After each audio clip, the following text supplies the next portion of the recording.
আসসালামু আলাইকুম এভরিওয়ান, কেমন আছেন সবাই? আশা করি আলহামদুলিল্লাহ ভালো আছেন। আমি আল্লাহর রহমতে ভালো আছি। সো গাইজ, কি আর বলবো, দুঃখের কথা। কালকে কুয়েতের সাহায্য করলাম, অনেক বড় একটা উপকার। কিন্তু আমরা ওদের উপকার করলে কি হইব? ওরা আমাদের দিনে দুপুরে রাত্রে বিকালে তিনবেলা বাঁশ বাঁশ দেওয়ার ধান্দায় থাকে আর বাঁশ দিতেই থাকে। তো আমি কিভাবে উপকার করলাম দেখেন। কালকে তো আমাদের বাসায় পার্টি ছিল। তো বসের বাইক নিয়ে আমি বাইরে যাব। তো বাইরে বেরোবো, গাড়ি স্টার্ট দিছি, দেখি আমার পিছে গাড়ি রাখছে বসের আরেক ভাতিজা। তো সে তার আমি বললাম যে বাবা গাড়িটা একটু সরান, আমার গাড়ি বের করব। তো সে আসছে, তার হুশ দেখেন কীরকম।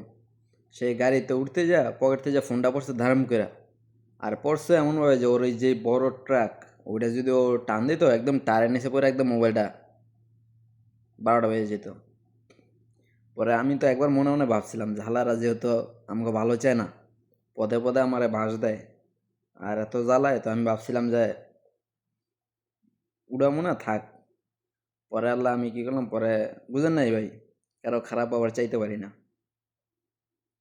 তো পরে আল্লাহ কি করলাম, ওই জানলা টোকা দিলাম, টোকা দিয়া গাড়ি থামাইলাম, থামাইয়া পরে মোবাইলটা উঠাই দিলাম। কারণ নয়তো গাড়ি কিন্তু সরাইতে যে একদম মোবাইলটা একদম চ্যাপ্টা হয়ে যেত, মানে বাত হয়ে যেত পুরো। মনে করেন যে 1.5 লাখ 2 লাখ টাকার ফোন একবারে বাতিল। তো এই হলো অবস্থা। একজন ভাই আপনার খারাপ চাইতে পারে, করতে পারে, কিন্তু আপনি আরেকজনের খারাপ চান না।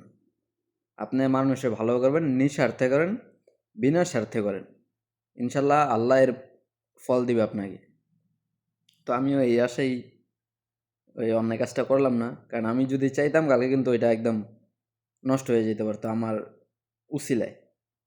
কিন্তু আমি করছি, মানে ডিসিশন অন্যভাবে নিচ্ছি যে না থাক, ওরা আমারে জ্বালায় জ্বালাক, কাজ করতে এসে একটু জ্বালাইবো, পারলে করবো, না পারলে কিছু করার নেই, যতদিন পারে অতদিন করে বাইরে যাবো, আর কি করা। তো যতদিন আছি ইনশাল্লাহ কারো খারাপ চাই না, আল্লাহ ভালোভাবে রাখুক, এইটাই চাই। তো দোয়া করবেন আমার জন্য ইনশাল্লাহ। আর আপনাদের জন্য দোয়া রইল।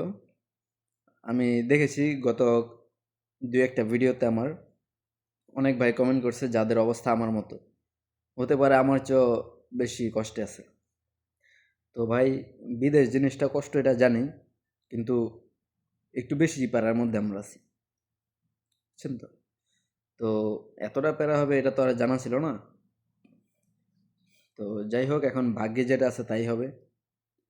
এখন দোয়া করবেন ইনশাল্লাহ, যে কয়দিন থাকতে পারি থাকলাম। আর যদি মনে করেন যে মন উঠে যায়, মানে এখন তো এমন বিপদে আছি যে চাইলেও মনে করেন যাওয়া যাবে না, বুঝছেন? যদি মনে করেন আসতে এত টাকা খরচ না হইতো, ঠিক আছে, আমাদের বাংলাদেশের দালালরা, এজেন্সিরা যেই ঝামেলা করে সব কিছুতে, ওই ঝামেলার জন্য, এত টাকা খরচের জন্য মনে করেন যে এখন চাইলেও যাওয়া যাবে না। এখন যদি এখানে মায়ের দেয়, লাথি উষ্টা খায়ও থাকতে হবে, কিছু করার নেই। অন্তত অন্তত যে টাকা খরচ করে আসছি ওই টাকা উঠানোর পর 2-1 মাসের স্যালারি নিয়ে বাড়িতে দৌড়, এই হলো আপাতত প্ল্যান, বুঝছেন? এখন আমিও দোয়া করি সবার জন্য যে আল্লাহ সবার এই বিদেশের জীবনটা একটু সহজ করে দেখ, আমাকেও সহজ করে দেখ, এই দোয়া করি। আর যারা আমার ভিডিও দেখেন, আপনাদেরকে বলবো একটা কথা, যে ভাই আপনারা, আপনাদের মধ্যে অনেকেই ভালো কমেন্ট করেন, অনেকে 2-1 জন একটু মন্দ কমেন্ট করেন। তো ভাই, অ্যাকচুয়ালি এইসব ভিডিও শেয়ার করি কেন?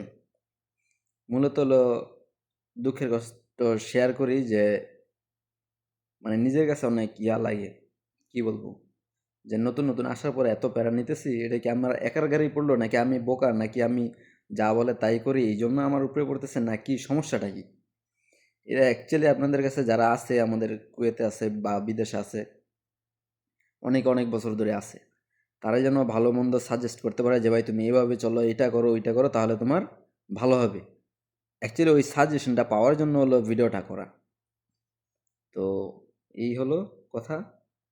আর ভাই, আপনারা যারা মন্দ কমেন্ট করেন, দয়া করে ভাই, আপনার এই কমেন্টটা শুধু আমি একা না, আরও হাজারো মানুষ দেখে, ঠিক আছে? তো আসলেন আর একটা লিখে দিলেন, একটু বিবেক খাটাবেন ভাই, বিবেক খাটাবেন, ঠিক আছে? হতে পারে আপনি আরামে আছেন, কিন্তু আরও 10 জন মানুষ ভাই আরামে নেই। ঠিক আছে?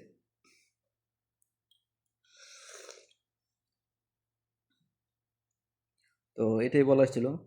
সবাই ভালো থাকবেন, দোয়া রাখবেন ইনশাল্লাহ। আসসালামু আলাইকুম।